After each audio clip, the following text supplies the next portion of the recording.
I can tell you, it always comes back to three beliefs. Everything comes back to I'm not enough, I'm not worthy, I'm not deserving. So I'm not worthy to be healthy. I'm not deserving to be healthy. Everything always goes back to those three core beliefs, those three limiting beliefs. And so again, it's asking that question, coaching yourself, and it does take a little practice, but you coach yourself to answer that question and you keep journaling, you keep letting it flow out until something hits you. I've never not done, I've been doing this exercise for like 3 years now. I've never not done it where something didn't hit me. Then I went, oh my God, that's it. Welcome back to another episode of Cultivating Change, everyone. I'm your host, Alex Corey. Thanks so much for spending some of your precious time with me. Today's guest is Brad Carlson. Brad is one of the people who I know to best be able to, through just messaging, pull me out of the weeds. So often I get caught in the details, the literature, the defensive aspect, the biohacking of my day-to-day through nutrition and health and fitness, food cultivation, all the things I'm interested and passionate about that I bring to you guys. But it's very easy to get caught in the minutia. And Brad is a big picture guy. He's really good at pulling me and hopefully you guys and the rest of his audience up to 40,000 feet with him and just asking the big questions like, why do we care? What do we desire? Who are we? How to shift your fundamental identity to make habit change and healthy living easier, to take away the discipline needed. Granted, that's needed for a good amount just to prove it to yourself. But this podcast, we go over his more spiritual awakening through self-discovery and that raw curiosity, inspiration, and interest, and asking questions around self-worth, around motivation, discipline, deservingness, things that usually tend to hold us back. So if you're interested in any of that self-discovery path, you'll really like this conversation. Brad Carlson.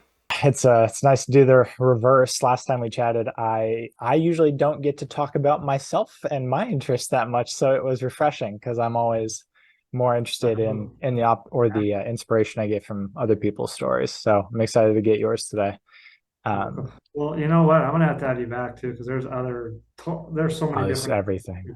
we could go off. There's So so I'll just much. keep in touch and we'll have you on multiple times in the future. So That sounds great. I was browsing your Instagram and Facebook before just to get a feeling, a framework of what you operate under, and I loved just the higher perspective that all of your messages take. Like I get caught in the weeds down in nutrition and in everything I do, and it's so refreshing whenever someone comes at life the way your messaging does, where it just kind of pulls you up to 40,000 feet, right? Takes you out of the oh, weeds, thank gives you a you. big picture.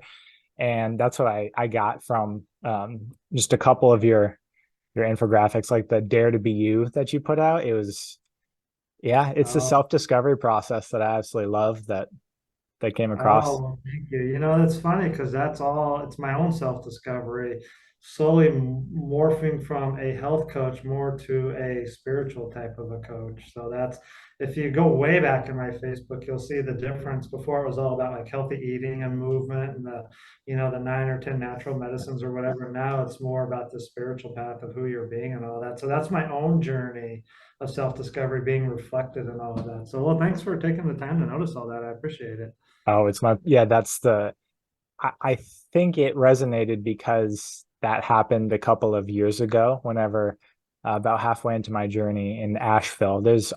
Asheville's a weird, North Carolina, weird vortex of that Vortex. That's crowd. what It I was is, looking it's a for. vortex. Yeah, it's a spiral. So it almost like invites the self-discovery aspect. And I think part of the reason that is such a natural progression for people when they start, nutrition's one facet, movement's one facet, but holistic health, right, is the overarching facet. And then once you get tired of the science and constantly having to read literature, and you're like, why does this matter?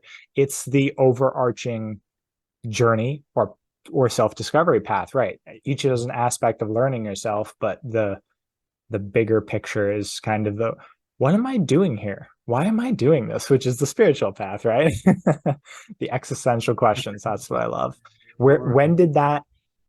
Well, I guess you want to bring us through a little bit of your origin story as far back as you would like, and then where where you started hitting that big picture self-discovery aspect?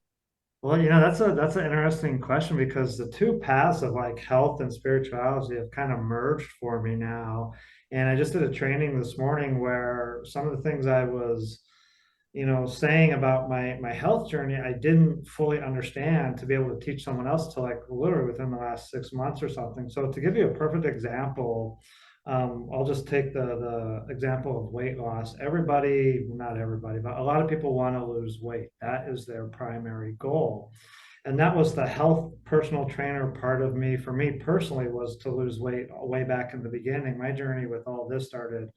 The beginning of my journey self-discovery started about 14 years ago, but it was like everybody centered on this the idea of losing weight.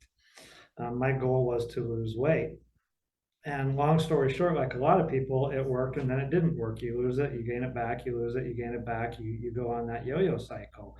And what I discovered along the way, and only within the past maybe year have I fully realized this, this is where the spiritual part comes in, is that what you are doing, you have to figure out or you have to understand, this is, what am I here on this planet for part, but who are you being in relation to the thing that you want to do and then have? So many of us like skip the doing part, and I saw you drink water there. I'm all paranoid about my tap water. I haven't got my filter yet. I need to do that. but so what I didn't understand 14 years ago was that you have to be the change you wish to see in your life. You have to be the thing that you want to do in your life and have in your life. So going back to this idea of losing weight, so many people just focus on losing weight, but not who they are being in regards to losing weight. Now, it's kind of tricky to understand, but what I mean by that, what finally got me on the path of my health journey, my wellness journey, my exercise, all that, was when I chose who I wanted to be in relationship to losing weight and everything. So, like I did in the training this morning, I chose to be this person called healthy. And I went through this metamorphosis that in the beginning, like you have to ask yourself, wherever you are, this is so funny because this is literally the training I did this morning. But you have to ask yourself, where am I at in my life right now? Who am I being? What do I have? All of this stuff. Who am I being? What am I doing? What do I have? That's your point A. And then you got to write over here, point B, everything that you want to have, be, do, and have. So in my journey, I started out, I realized and understand this now, who I was being was an overweight, lethargic couch potato. And I didn't have a clear vision of who I wanted to become. And instead, I skipped the being of who I wanted to become, that vision part, and went right to the doing, the exercise, and the diet. And on top of that, I didn't have my reason why. And so nothing, I don't want to say nothing worked because, I got on an exercise bike and rode really hard for 3 weeks and I lost like, I don't know, 5, 6 pounds. And it lasted 3 weeks. And then poof, no motivation. Uh, but then I got a P90X program, just I always mention this part of the story, where I finished the whole program, 12 weeks, lost 35 pounds. I still didn't understand about healthy eating because that program doesn't really teach you how to eat. It just tells you what to eat, but it doesn't teach you how to eat. And then within 2 weeks, I gained about half of that weight back because I was still focused that I was this overweight, lethargic couch potato. That's the person I had in my mind and in my nervous system was hardwired about who I was this overweight, lethargic couch potato. Long story short, I went through this spiritual journey. This was in 2013, where I had this epiphany that, oh, what you focus on, you become. And then I started to go, oh, well, being an overweight, lethargic couch potato is who I don't want to be. And then I asked myself, I'd never asked myself this question before, but well, who do I want to be? And then I changed lethargic to energetic, the opposite.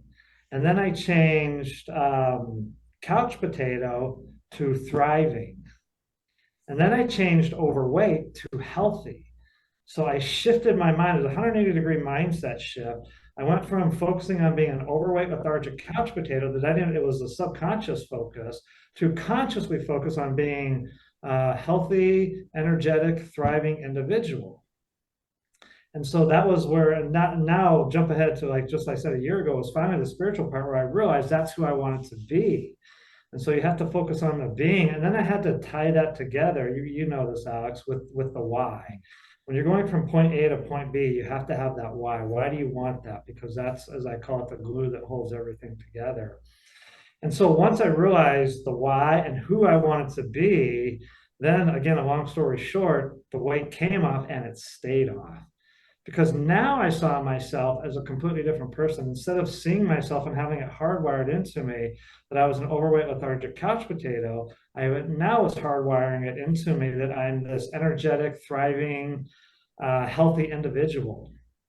Mm. And I just, because I'm a guy and we don't multitask very well, I don't know about you, Alex, I I morphed don't. all that down. I morphed all that down into one word, just healthy.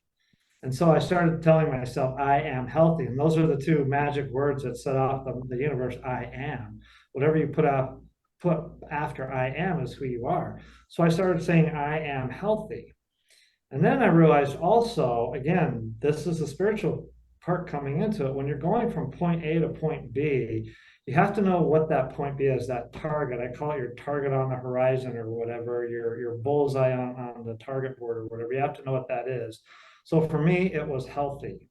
And then you have to know why you want that target, why that particular target out of all the others.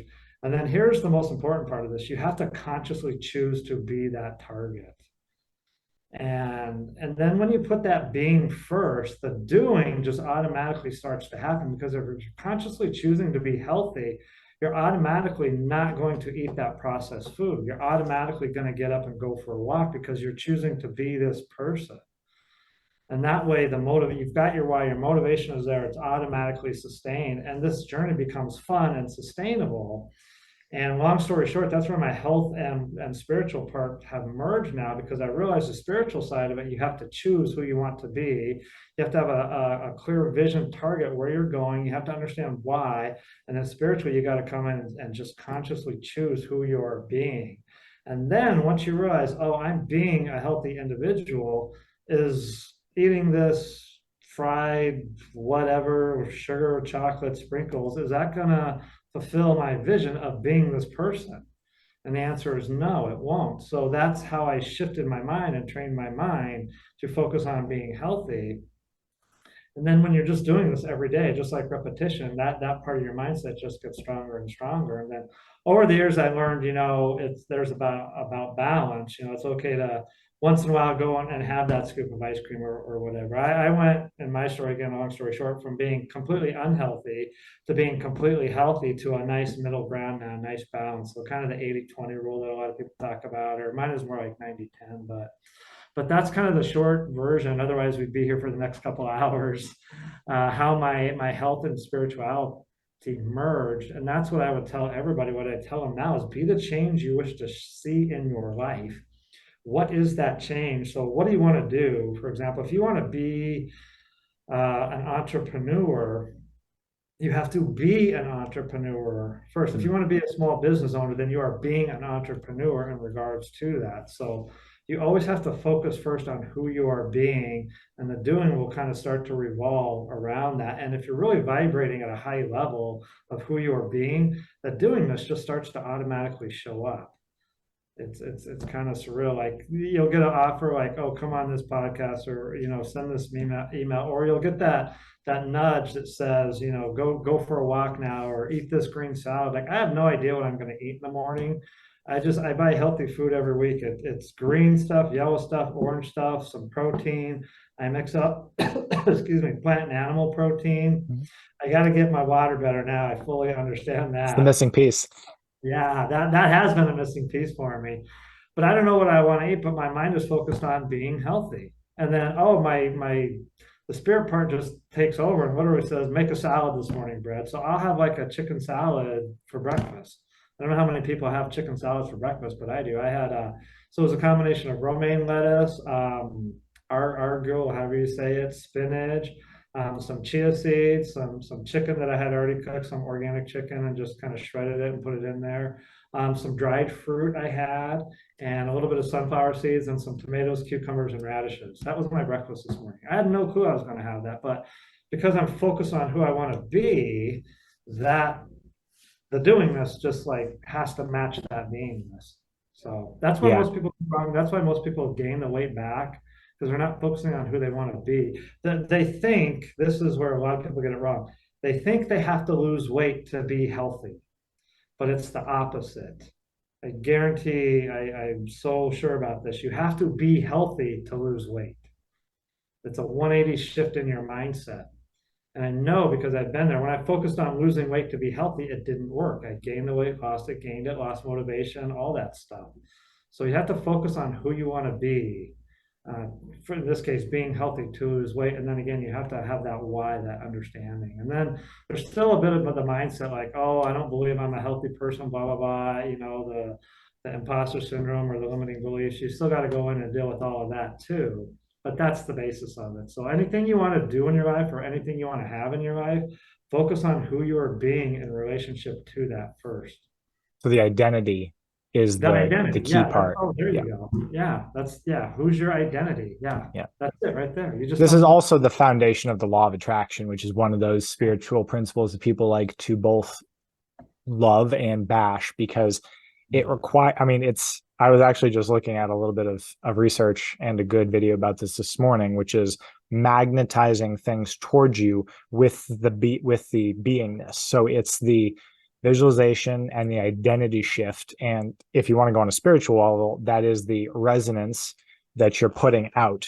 And then things kind of fall to you or get attracted to you that match that. So it's not now a lot of this is where a lot of the like entrepreneurial rise and grind discipline crowd will have the like you said the 180, and I can easily get back into this mindset where it's just like I have to do it to myself before I'll believe it.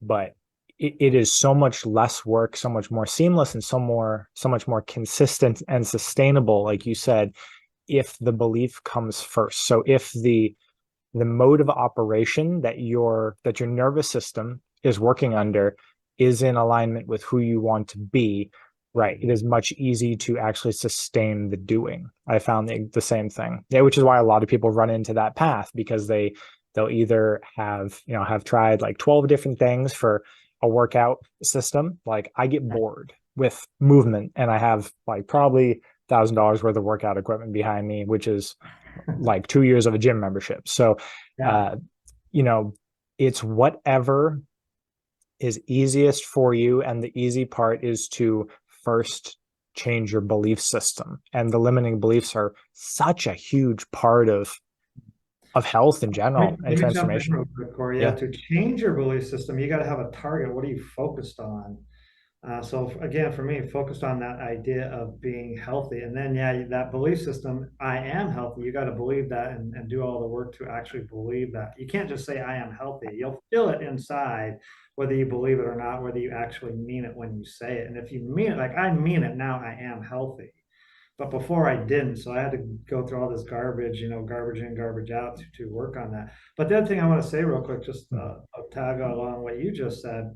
When you consciously choose something in your life, you make a choice to be this, okay? All your actions are going to fall in line with what you are consciously choosing. Because if you consciously choose to be healthy, if you consciously commit to being healthy, this is how you shift your life. This is how you shift your mindset. You're going to have a really hard time eating that processed food. You're going to have a really hard time sitting on the couch because it doesn't line up with your new identity that you're building for yourself. And that's like you just said, the doing becomes much easier, much more manageable, much more sustainable over the long run. So it's really that, yeah, establishing that vision of who you want to be and then consciously choosing that. You have to choose it. You have to decide this is who I am. And you have to know, again, going back to my story, the original story, overweight, lethargic couch potato versus healthy, thriving, energetic individual. Those are two very different identities. I had to really decide this is who I am, but over here, lethargic, overweight couch potato, this is who I am not. So this is where the spiritual side comes in that you're seeing in my more recent posts on Facebook. It's who you are versus who you are not. So they use the imposter syndrome term today, and I guess that's part of it. So as a common one, I like to say you are not fear. That's not your true self. Your true self is courage. For example, your true self is love. Your true self is faith. But subconsciously, we get wrapped up in this identity of who we are not. And that's why you see so many people living stressed out lives and anxious and depressed and all that because they're locked up in their imposter identity, not their true identity. And so you've got to know choose your target. Your true identity is love. Choose to be that, and then just always be aiming for that target. And then, yeah, you're going to get off course with that target from these limiting beliefs and all that. And that's where a coach like me comes in, or a therapist or something like that. I've been doing this long enough.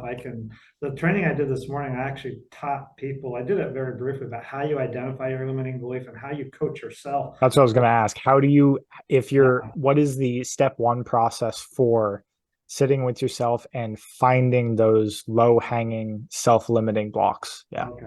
Okay, so it starts with a feeling. So we'll just take an example. I am healthy. I'm gonna feel something inside that says, no, you don't believe that, Brad. You're BSing yourself. I won't say the full words here, Yeah. but You're fine. you're full of it, Brad. You're gonna feel something.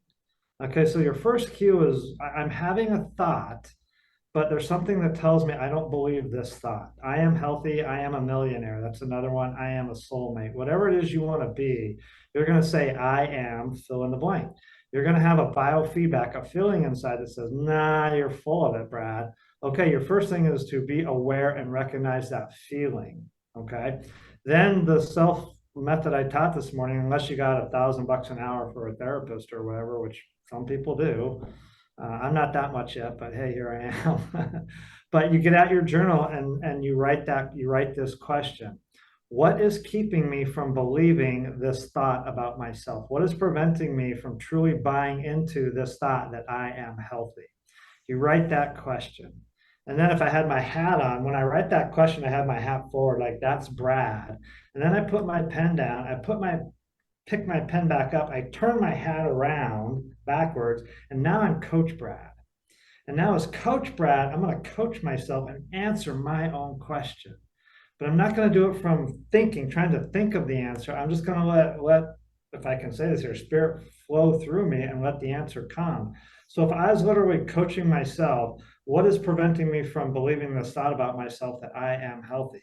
Well, Brad, I'm going to answer you this way by saying you have this thought that you are not healthy because that's what's been ingrained in your mind for the longest time. But I'm going to tell you the truth right now. The matter is that the truth is that who you are really is healthy. So I'm coaching myself. And then the other thing I talked about this morning, which you'll understand this, Corey, is this term endurance, because I've done this exercise and I have to go through 5, 10, a 8.5 by 11 piece of paper, front and back, 5, 10 pages before I get to, oh, what is that belief? Hmm.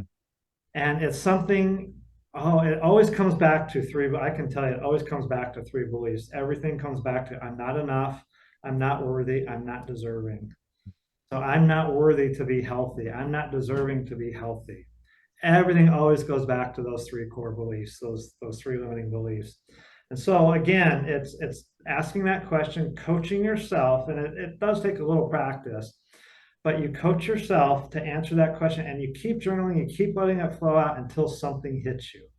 I've been doing this exercise for like 3 years now. I've never not done it where something didn't hit me.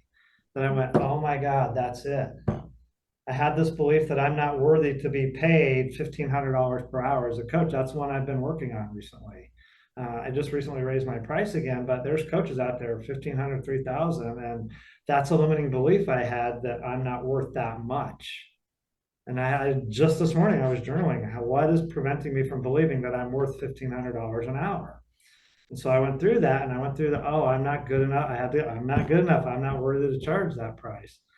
And it just, oh, that's the belief. I'm not worthy. And I went, oh, son of a beep, beep again.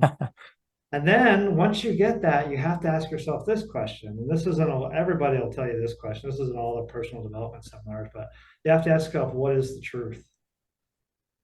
The truth is, I've been doing this for 14 years. I've taken more seminars than most of these coaches already who are charging that. I've got more real world experience. The truth is, I am worth $1,500 an hour. I'm still not going to charge that, but now I know I believe that I am worth that. So you have to go through that process. So you journal to identify what that belief is, and then you have to come to a realization of what the truth is. So the truth is that now that I really understand it, the imposter belief, the imposter fake identity, I guess, is lethargic, overweight couch potato.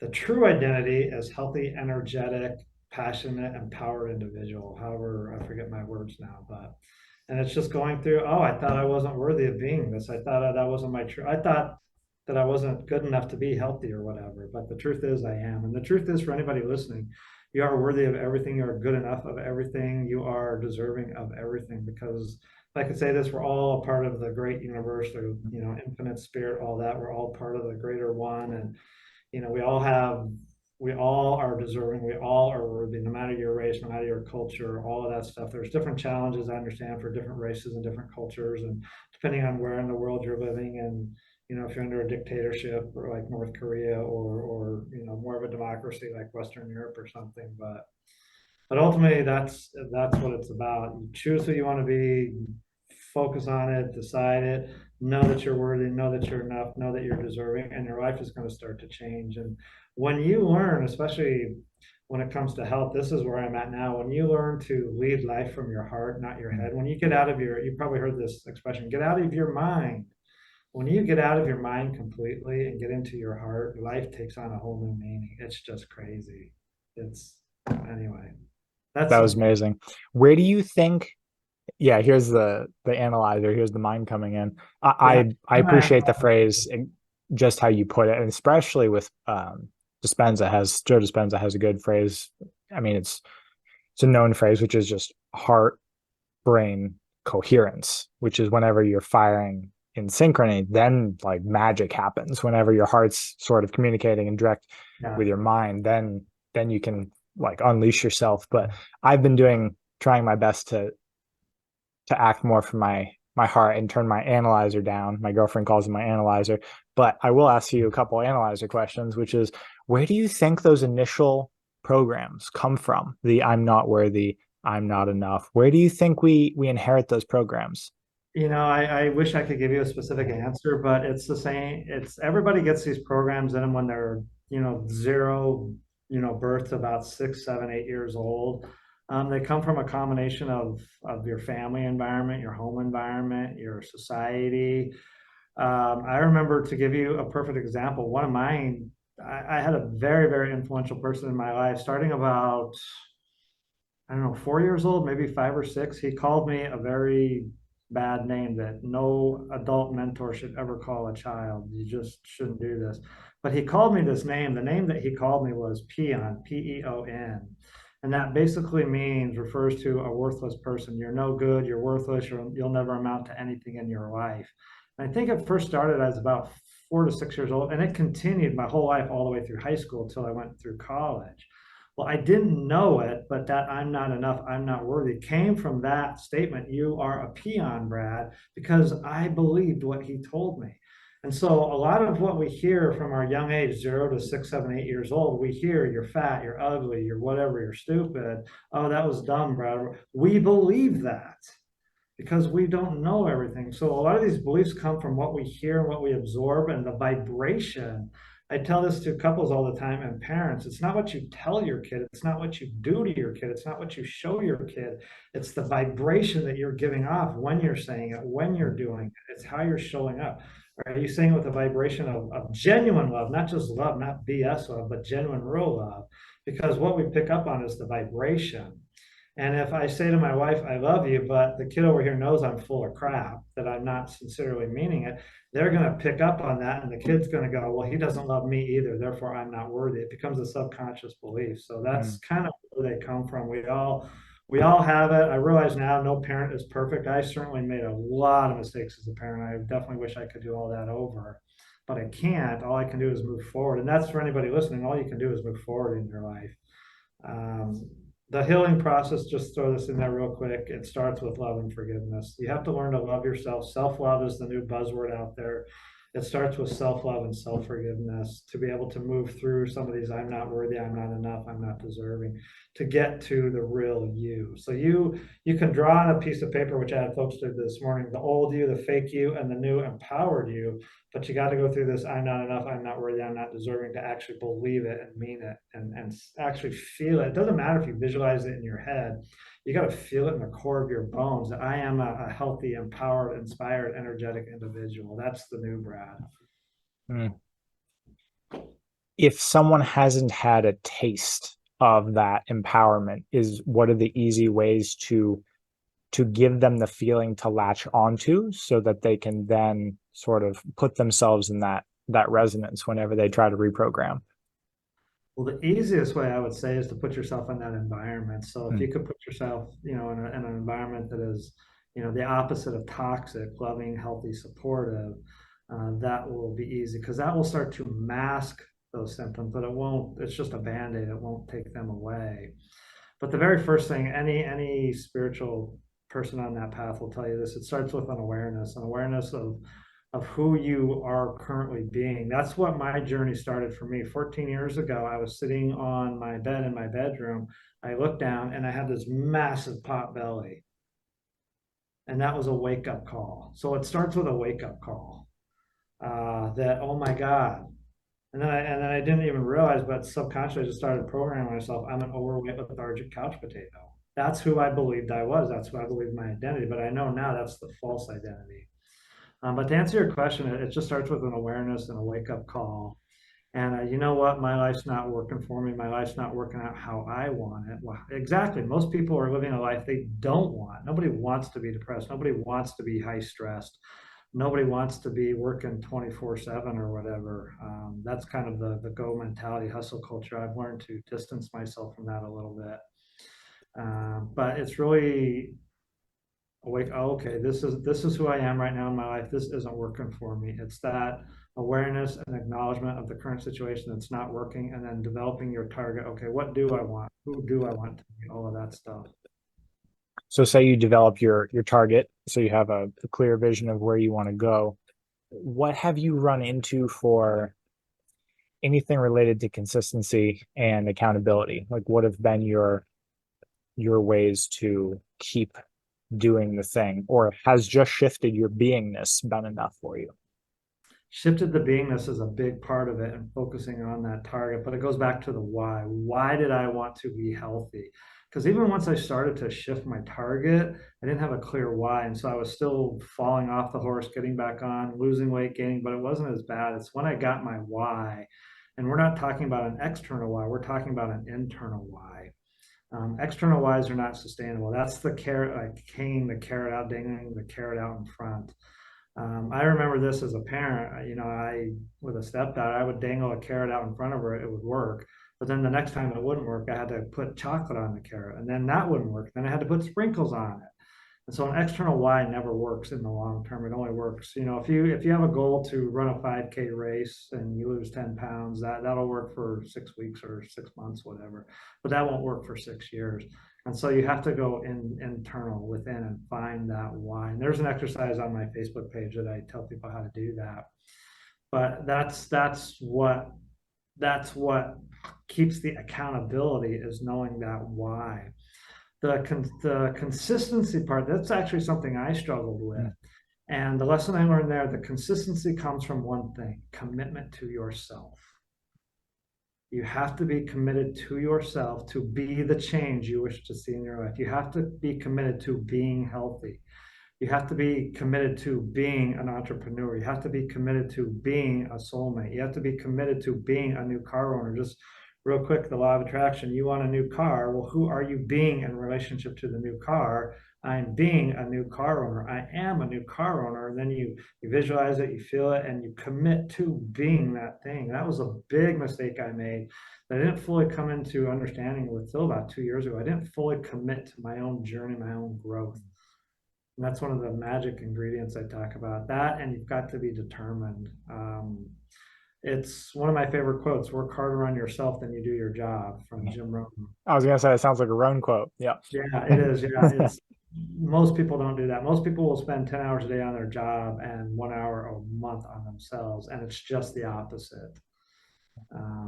Luckily, I've been doing this a while now. I can go to the full day job and just step aside for 5 and reset myself and be okay. And most people don't know how to do that.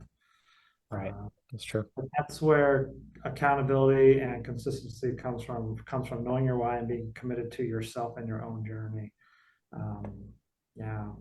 Have you found that the why has a magnitude of any? Like there's a couple of struggles that I've had, namely with like just something real basic like coffee, because it just hits me so hard and it has negative ripples. But have you found that you have to have like a powerful enough? Is there like a threshold of why that you need or that you see people need to come up with where it needs to be sort of as big as you want your life to be to actually stick? Like, is there a threshold somewhere in there where you hear someone say something, and you're like, not strong enough? Like, where is that threshold? Yeah, absolutely. The threshold is you're going to feel it. It's going to resonate with you. Mm, So the 7 levels of why exercise, yeah, you keep going down more and more and deeper and deeper, but absolutely yes. Some people say you have to have a bulletproof why, a rock solid why.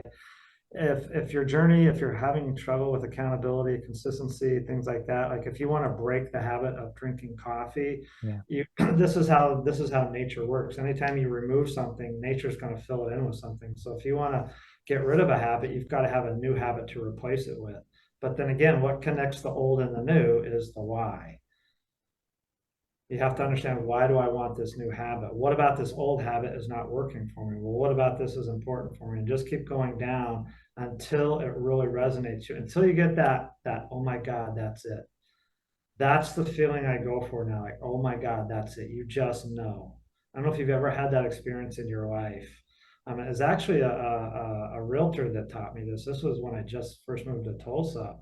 But we were talking about, she had met and married her husband, I don't know, 5, 10 years before. And I just out of random curiosity, I'm like, well, how did you know that was the one? And she goes, Brad, I walked in and from the first meeting, I just knew. And she said it so calmly. So it was her tone of voice that got me. She just knew. And that's what your why has to be. You have to keep going. The exercise is called 7 layers deep, but I've done that where I've gone 20, 30 layers deep. You Mm, have to keep going till you get to that why. And Simon Sinek says you have one why. I have many different whys. Why do I want to be an entrepreneur? Why do I want to start an online business? That's very different from why do I want to be healthy. But the two very much are intertwined and related. Um, my why for being an entrepreneur, what I do online, is because I want to help others have their lead their be to have lived their best life possible. My why for being healthy is I need to take care of my mind, body, and spirit so that it will take care of me. So that then I could do all this other stuff. mm, The long short answer is yes. You've got to have a why that really resonates and keep pushing yourself. I call it transformational endurance, like you're running a marathon. Only this time it's a marathon that's your life. That point B is you're 26.2 miles away, and you just got to keep going. I guarantee you keep going. Anybody listening, you just keep going, keep pushing yourself. You will get there. You will cross the finish line. I crossed my finish line of my marathon literally crawling on all fours. I still remember I got to mile 18. I completely bonked. I had never run that far. I had done one 21-mile training in my life, but I had never run that far. I got to mile 18. I bonked. I struggled. I got to about mile 21, 22. And from there, it was just like crawl, walk, sit, whatever I could do. But I finished. And so my point is, you keep going, keep going. This is another quote I heard: keep going until you get the result you desire. So, and that exercise, that journal exercise, where you're answering that question, what is preventing me from believing that I am healthy? Keep journaling, keep letting the words flow out until you push yourself, till you get that answer. You'll get that answer. It's what my friend told me, the realtor. You just know this is it. My God, that's it. That's it. Oh my God, the belief that's holding me back is I'm not enough. I'm not worthy enough to charge 1,500. That's what it was this morning. It's like, there we go again. I'm not worthy to charge $1,500 an hour. Then I have, what's the truth? The truth is, I've done all these classes. I'm more qualified than most of these people charging that rate. And I had to reset oh, I am worthy. So mm. In your truth aspect that you just said there, you listed a pile of evidence that you can fall back on and use. What if someone doesn't have that pile of evidence? Is the pile of evidence meaning you clearly are qualified and this is why? What if someone didn't have all of those reasons that they could come up with for their truth? I can answer that, but only from a spiritual perspective. Sure. So if you don't have that pile of whatever credentials, whatever to fall Yeah. back on, trainings, workshops, all that, like real life marathon experience, all that, from a spiritual perspective, and I don't know, evangelical Christianity will view this differently, but we are all one. And I am a unique individual creation of God. I am one with God. Therefore, I have all the same powers that God does. Hmm. Yeah. If Yeah, they God might, but that's fine. I mean, I'm resonating with what you're saying. And yeah. if God can handle this and do this, then so can I, since I am one with God. Like literally open this up. It's like the spirit part of me is God. The spirit part of me is courage, is confidence, is worthy, all of that.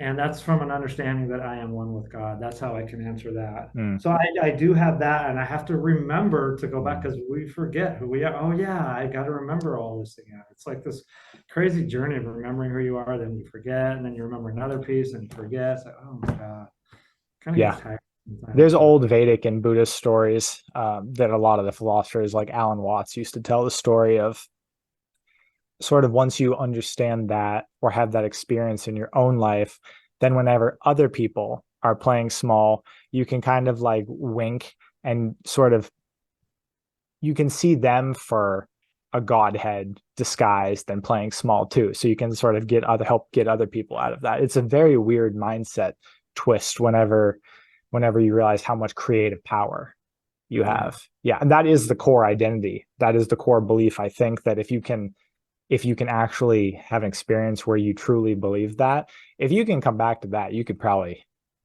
get out of anything. That's a Yeah, and powerful I have one. to remember to go back to that. So that's to answer your question. Yeah, without all the credentials, I mean, it helps if you have the credentials. Sure. Yeah, if you don't.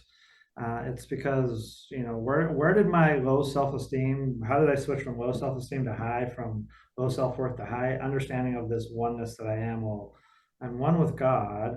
God has like 100% self esteem, 100% Mm, self worth. This is God we're talking about. Then therefore, I am one with God. I must have that same. And it came to a realization of that I am this oneness and who I am and all of that. And then also over time overcoming these limiting beliefs. mm, I mentioned one, I'm a peon. Another one that happened to me very early in my life. This was seventh grade. I'll never forget this. This devastated me. But I was in seventh grade, and this was the time where we were, had I don't know how they do it now, but we had lockers, and you change classes. You go to your locker, put one set of books back, get your next, change classes, all that.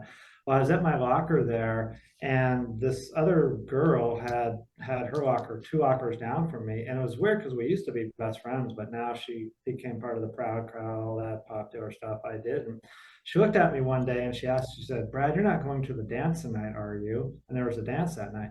Before I had a chance to say anything, she goes, I hope not. You're so ugly, no one will ever dance with you. And that devastated me, and that take my self-esteem that was already pretty bad and put it even lower. I should call her out because I know her name right now. I should just call her out right now and say her name and have the whole world hear what a bully she I was. think that's just an incarnation, or I think everyone knows that one person. I mean, there's a term for that. It's just called mean girl, but it's, Yeah, yeah, mean. just those unnecessarily vicious, subconsciously Yeah, attacking. but Yeah. it was another one that I believed her, and that really affected my self-esteem and self-worth until I was about 40 and started about 38, 39, started this journey and started to realize that what she told me that day was not true, was not a lie, that it was a lie. Then again, I had to realize that was the fake identity and then the true identity and all that. So yeah, it's taken a while to realize the oneness that I am and to overcome all these beliefs. But here's the difference between me and everybody else. Mm, I wanted it. I pushed myself. I understood what I want my life to be about. And that's what made me, I mean, let me show you here real quick, Alex. mm. This is you can see some writing on Oh yeah. this. You can't read it. This is a standard 8.5 by 11, not a three ring binder, spiral notebook. That's the term I was Yeah. looking for. I have hundreds of these. I'm No. not exaggerating. I've probably filled up 400 or 500 of these, just writing, doing, coaching myself, writing, all that stuff, journaling, basically, overcoming. What is it about me that thinks I'm ugly? And then coach myself through that, answer that question. Oh my God, what is the truth? I'm actually handsome. I truly believe. And now I've gotten that quite a bit. God, you're so handsome, man. Like, oh, you look like Dennis Quaid or Kevin Costner. I'm like, oh, thank you. I So can see Kevin Costner for sure. Yeah. yeah, yeah. That's funny. But anyway, yeah, it's so you have to work on yourself. I did the inner work. I've done the inner work. I'm still doing the inner work. Most people don't even realize to do this. This is an inner journey, not an outer journey. Mm. Most people look to the doing to try to figure things out. One person asked me, a client a couple months ago, Brad, I want you to tell me specifically what I need to do, not change my mind. And I paused. I go, well, that's exactly what you need to do is change your mind. You need to get your focus away from overweight, lethargic couch potato to healthy, strong, empowered, inspiring individual. Mm, And then I walked her through that, and then the light bulb went off, and she's like, "Oh, you're right. That is who I am." So mm. There's an Alan Watts quote that you made me think of, which is, um, what do you desire? Which is another way of asking, who are you? And I struggle with that sometimes because I have, like I said, I get caught in the weeds. So if someone has kind of just been running on autopilot their entire life, so I could definitely say I was running on autopilot through high school, college, basically yeah, until I started farming, until I started actually like doing a life review at like 22. But for someone who has almost everything they're doing is just a program, how would you begin to think about what you actually desire that is your own and not that was given to you, like beliefs that of what you wanted that weren't external, that weren't given you? How do you start to, what was your way of starting to actually sift through that, uncover and figure out what you actually desired? well, first it starts with that wake up call. Again, for me, that wake up call was sitting on my bed that one day, realizing that I'm 50 pounds overweight.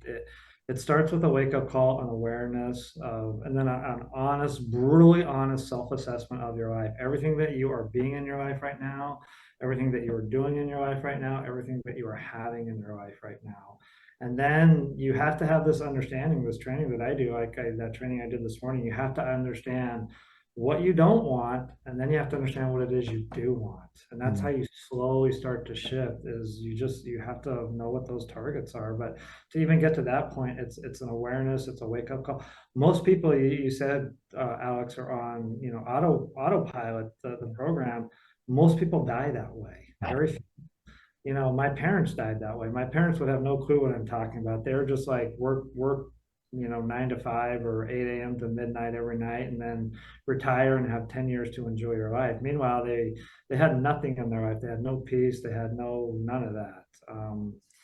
So it's a process. You slowly become aware of who you are and what you want, and you slowly start to make shifts to go towards what you want. That's the going from who you are to who you want to be, from where you are to where you want to be.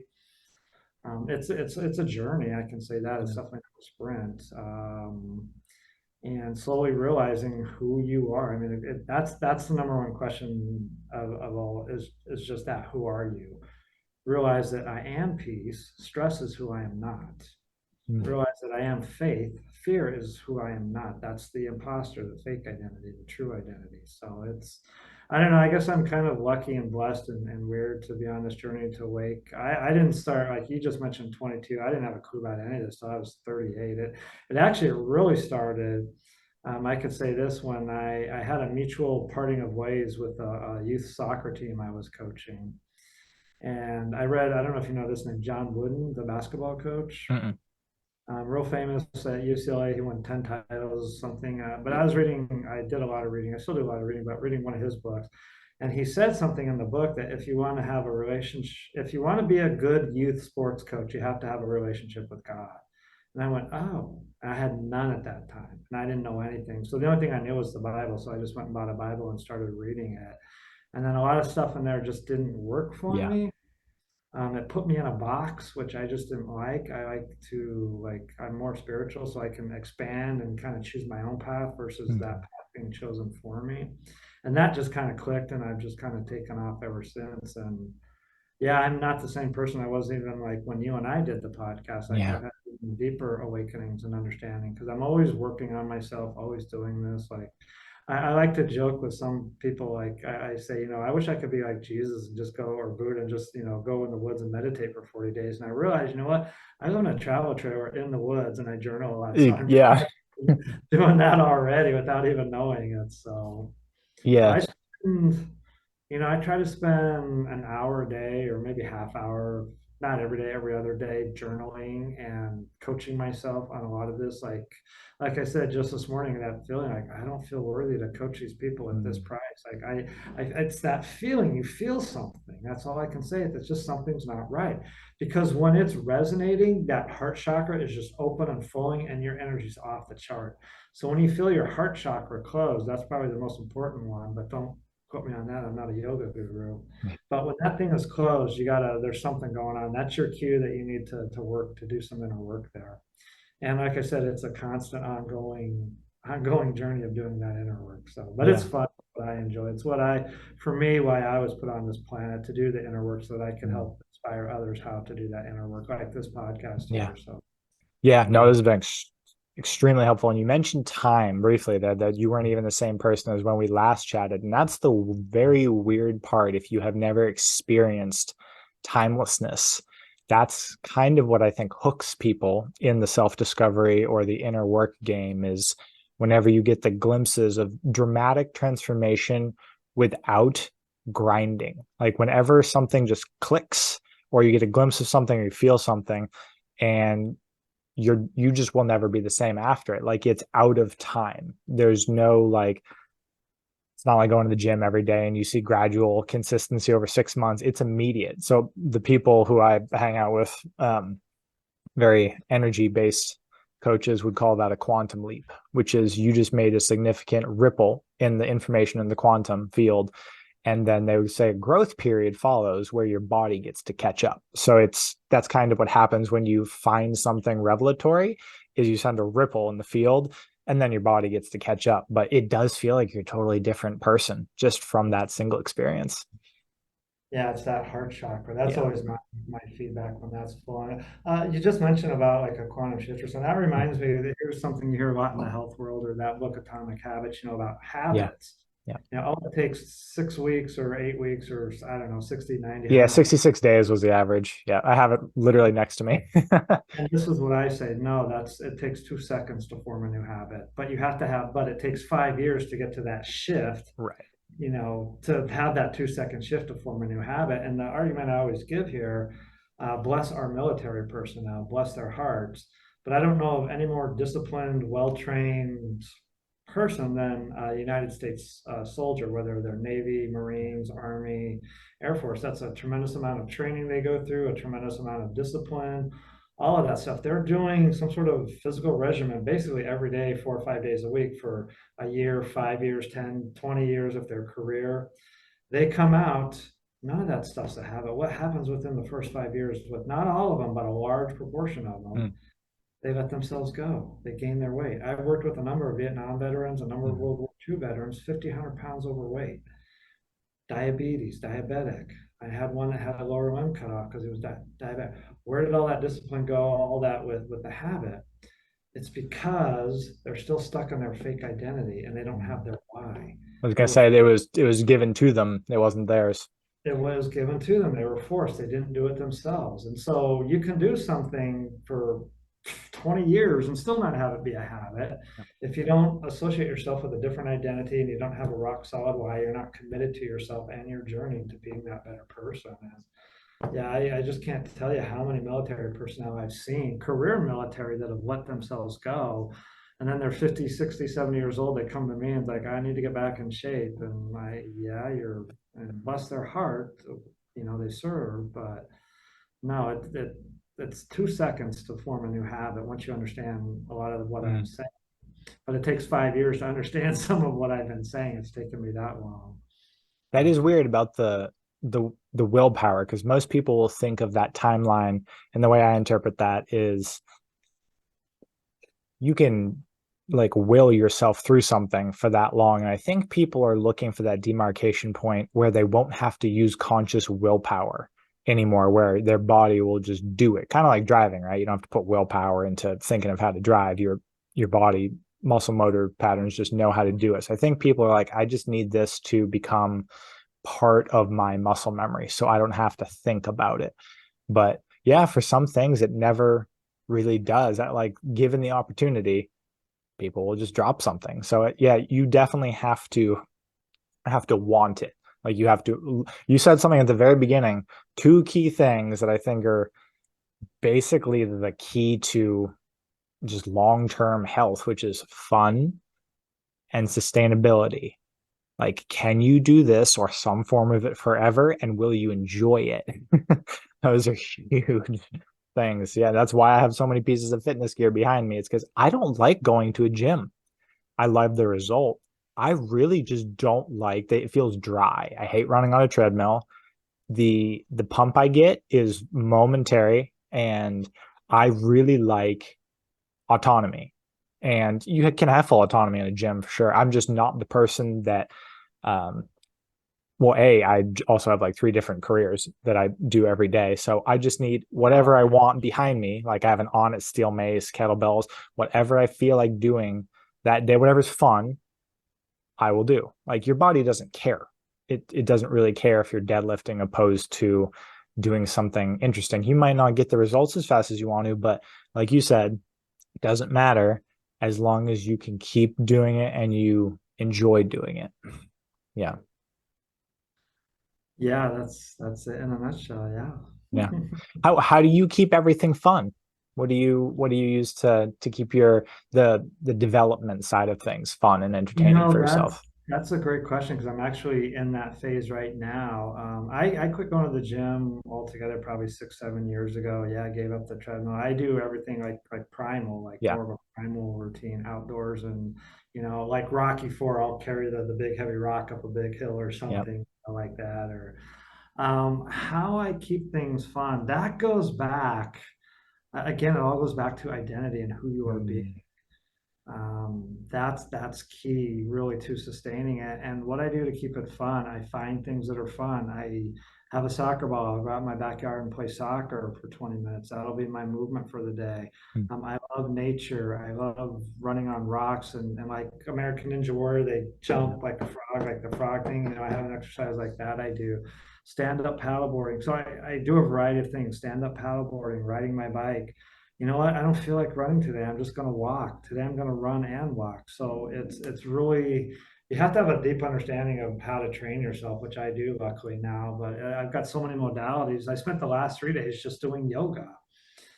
There's a principle I teach in one of my programs. It's called training by feel and instinct. You wake up in the morning, and I've been doing this for so long now. I call it the effortless effort stage, like doing wellness, healthy. It just comes automatic. I'm on the autopilot for that now. But to keep it fun, I follow the instinct and feel an instinct principle. You know what? Today I just feel like going for a walk. That's all I'm going to do. So that keeps me motivated because if I'm not, and again, let me back up. I'm not training for anything yeah. specifically. If I'm training for a marathon or something, I would kind of push myself out of that comfort zone. I train for longevity now. I train to be healthy, fit, and strong for as long as possible, and that's very different than training for a marathon or a race or something like that. So again, that goes back to the why. Why are you training?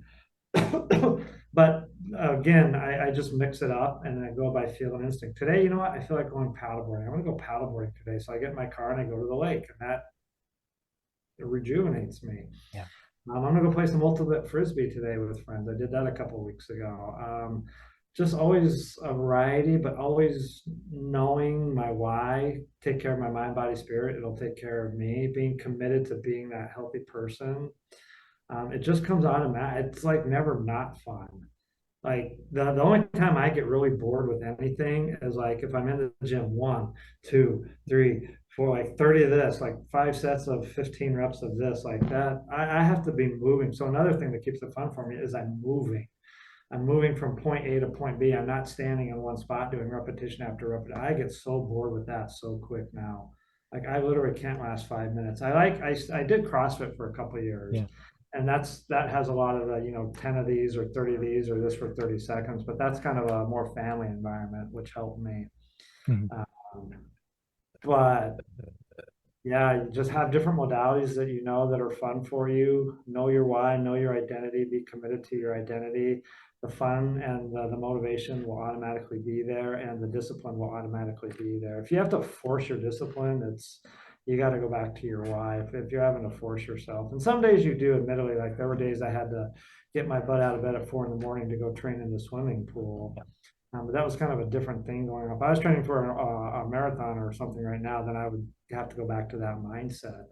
But now I'm in the just longevity, just hey, let's I call it slow, easy. Let's just go slow and easy. And my body loves it. I'm not sore all the time now and still got all the flexibility. I'm doing good at 51 and plan on being this for another 20, 30 years at least. So, Yeah, that's the reason I like the primal model, which is a lot of sprinkled high intensity with a lot of slow yeah, regenerative, aerobic, because a lot of yeah, people who come to me, but just primal coaches specifically, are people who have trained consistently for a marathon or for a Spartan or for just yeah, high intensity things, and they got deconditioned or they got conditioned to hate the training yeah, because yeah, I mean it's stressful. Like you go into adrenal fatigue very quickly when you're done with that if you're training um for something super intense. So a lot of people come because they're like, I don't like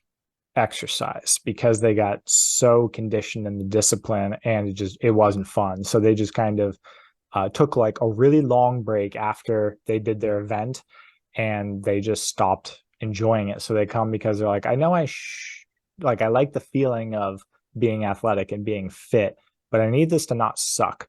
And that's the longevity aspect. So that's why yeah. you're just you sprinkle in the intense workouts when you're feeling energized, and the rest of the time you focus on slowly building aerobic capacity or going paddleboarding or going for like all those things are just as good for your nervous system, for your mental health, for like if you're worried about blood glucose, like as long as you're moving, your As body long really doesn't care.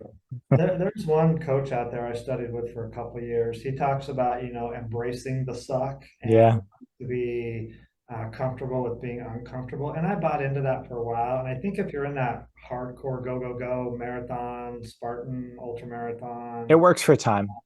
it does work for a time. And I won't lie, I had to kind of go through that to Yeah, get to where I am now, yeah, the slow, easy. Um, but I think ultimately, yeah, like even me training too much, overtraining. I took 5 minute pace off my mile. I'm so happy I did that. It's not about time or being competitive, any of that anymore. Uh, for I wish I could. My whole program, I call it the slow easy. I wish I could just give that to the whole world because yeah. I really believe it's the way to approach it. I went to Primal because when I first read about it, I'm like, that's my slow easy program. Right, basically. Yeah, basically we're saying the same thing, and that's really what drew me to Primal when I first Yeah, learned about it. There's so much commonality in the healthy or the outdoor type of a yeah. thing, and it wasn't hardcore high intensity every time like CrossFit, high intensity 5 days a week, but Yeah, and some bodies can handle that. Like some people young can bodies. physically, well, there are some people who just can handle that amount of micro tears and inflammation. I can't Yeah, anymore. It's just not fun. Like I have too many other things that I don't really want to be sore while I'm doing. So I do like 3 or 4 intense quote, like I don't like beat myself into the ground to the point of adrenal fatigue, but I'll definitely have like a 90%. I still sprint once a week, but yeah, the me rest too. of the time it's Slow slow and easy. Yeah, there's a lot of walking, and there's a lot of meditating, there's a yeah, lot of like I love mountain biking, and there's a lot of just pure enjoyment. And yeah, I mean it all works the same, but I do really like the since I still like the metabolic science, muscle mass is still like one of those massive drivers for metabolic health. So I still do encourage people and clients to like, lean mass is important. yeah. I'd be curious. I've always wanted to sit down and pick the brain of, you probably know David Goggins, the Navy Oh SEAL. yeah. He's a monster. And it's usually that type of extreme personality that'll grab a lot of attention. And I love his stuff. I'm just like, I don't know if this is sustainable. Well, I think it's not sustainable, but I would like to pick his brain, and that's how he associates his identity with Yeah. this hardcore person, a lot of those Navy SEALs, which is fine. But I've always wanted to sit down because I ran into this my during my 5 years of being a recreational endurance athlete, doing all the Spartans. I did it all for the wrong reasons. I did Mhm. it all for fear. Because if I didn't do this, then I wouldn't be good enough. I thought if I do this, then I'll be good enough. It goes back to that central belief. I'm not good enough. Well, if I do all these races, everything, people are going to like me, respect me. Then I'll think I'm good enough. And I've always wondered. And so I was doing all that out of fear. It took me a long time to understand that. And then when I finally realized it, I completely switched up my philosophy towards training and then switched to longevity. And it's like, it doesn't have to be about hardcore anymore. And then it became from a place of love. And when it comes from a place of love, then it became fun again. Yeah. I had to relearn to exercise and to have it be fun again. And I've always been curious with like David Goggins, is he coming from a place of fear or is he coming from a place of love? I know that's who he is, who he thinks he is, but what's going on underneath the surface there? I'm really curious. Like, do you have to do all this in order to love yourself and know that you are worthy? Is that what's going on? Or is there something, I had to do all that to think that I was good enough and to think I was worthy. So I'm wondering if that's the same thing with him and Jocko and some of these other guys. I don't know because I've never talked to them. It'd just be interesting to sit down and pick their brains because yeah, that's insane. And our culture in America, they big, strong is what it's about, and hardcore and intense is what it's all about. And so a lot of people flock towards that. It's absolutely not sustainable in the long run. No I think way. strength is sustainable. I don't think at that frequency or that That's pace it intensity. is. Yeah. I mean, I'm all about consistently getting stronger with age, but Mm. recovery is most people do not talk about recovery because I think the trend, especially for influencers like them, and they're definitely not just influencers, like they are what they say are, like they are intense people. That's their identity. But I wonder what'll happen in like 10 years. Maybe Yeah. something will shift for Goggins, or the recovery aspect is never talked about in those circles because I think the default or the default audience is usually someone who just doesn't have a movement background. So we've come to the burnout stage already. And we're like, okay, this isn't sustainable. I need to recover and regenerate a little more. But for someone who is just starting, who needs the motivation to literally just get up, right? The lethargic couch potato, I don't know that they really need slash want the recovery message right away. So it's Maybe. kind of just a phase thing, right? You're just like, you have to experience the burnout to be like, oh, okay. Well, there's that, and there's people have already bought into the hardcore Navy SEAL type philosophy mentality before they've even gotten off the couch. And so if they're out running and they try to run a mile and like, oh, they quit at like, 9/10 of a mile or whatever, then all of a sudden they get down on themselves, they get hard on themselves. Oh, I quit. I had a tenth of a mile to go. I didn't push myself or whatever. I need to push myself harder to get, this final tenth of a mile. Yeah. And there is a place for that. Yeah. And like I said, I had to go through that to get to where I am now. I won't deny it. But ultimately, again, I'd love to sit down with David Goggins. Are you doing this out of fear? My gut instinct, my gut, what tells me in here is that the answer to that is yes. That he thinks he may not be worthy enough. Deep down, very subconscious, he may not be worthy. And I don't know his background. And, His background, yeah, he's talked about this on, I think, with Rogan quite a few times. And there is a lot of that in his, he yeah, talks about a lot of those types of stories when he was growing up. So there probably is that yeah. in there. But Yeah. people, please know you don't have to kill yourself in a workout to be good enough. You're already good enough. You're already worthy. And again, going back to the spiritual side, in my eyes and the eyes of God and all that stuff. If you truly value yourself as a person, you have your target as being healthy. You're committed to yourself to being healthy. It's going to naturally happen. And you Yeah. can do it without at least psychologically beating yourself up. And what I'm saying, what I always tell people, you can do exactly what it is you're doing. Change the reason you're doing it. Don't have it be based in fear because you think you're not good enough. So, oh, if I don't lose this weight, people won't love me and I won't love myself, or something like that. Oh, they're only going to like me if I lose 20 pounds. That's not true. um, Lose the weight because you already like yourself. Lose the Mm. weight because you already in love yourself. And now you want to do yourself, you want to treat your temple better. You want to do yourself a favor and lose the weight because you love who you are so much, not because you hate yourself. Your fear, that doesn't work either. And it's been a journey for me. Yeah. The word now self love. That's been huge for me, and I've been deep into that in the last year, really, but especially the last 2, 3 years. But again, yeah, just to kind of wrap up this part, I'm really Yeah. curious, do what all my races I realized I did out of fear. Mm. I thought if I didn't do them, I wouldn't be good enough, I wouldn't be worthy. And that's not true. That was my false identity. Yeah. The true identity. I had to latch on, and it took me more. to not race to understand who I truly was. And now I understand why. I did a great talk on this too. The race I'm looking at, and you see this pain on my face, and everyone's like, "Yeah, that's so awesome. You did that race, Brad." And I'm like, "Yeah, but I did it for all the wrong reasons." And I went, "What?" And I so that Brad in that picture there, he doesn't believe in himself. He doesn't have low self worth. He doesn't have, or he has low self worth. He has low self esteem. He thinks if he doesn't cross this race, that he's not worthy, that he's not good enough. And the whole Mm, audience just went like, you could hear a pin drop because they would have never thought from that perspective. yeah. So do the thing you do for the right reason out of love. The only thing, I mean, Tony Robbins says pleasure and pain. I call it love and fear. Do things out of love because you know who you are. You know that you are worthy. I know that I'm worthy now. I know I'm enough, so I can go out and run a 5K race. That's where the fun comes from because now Mm, I'm doing it from a place of love too. Not that I have to go out and kill myself. If I don't do this, I won't lose weight, blah, blah, blah. I got to lose weight. It's like I said, you don't lose weight to be healthy. I guarantee that's the wrong mindset. You have to be healthy to lose weight. I've been into some of these weight loss chat rooms, Weight Watchers, blah, blah, blah. Everybody disagrees with me. They're all still struggling in the yo yo cycle. And I'm just like, all right, I'm telling you, this is the way to sustainability. This is the way to joy. This is the way to happiness. You be healthy. Choose who you want to be. Choose the change you mm. want to be in your life. And then go do everything. Do it for the right reasons. The doing doesn't change. The reason you do it is what changes.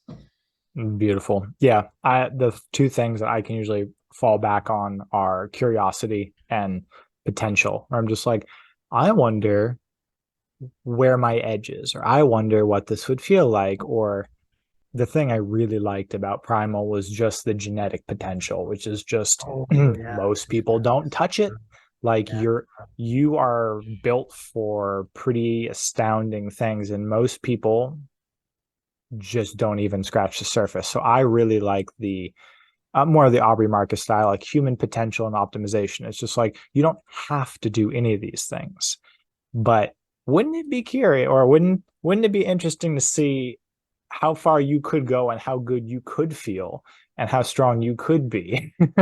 Fully It's admire that. I wish I yeah. had more of that in me. Like I thought about doing some ultra marathons. I really, how far can I go? How far can I Yeah. push? I really admire those, like the ultra runner Scott Jurgen, something like Yeah. Yeah. Jurgen. Dean.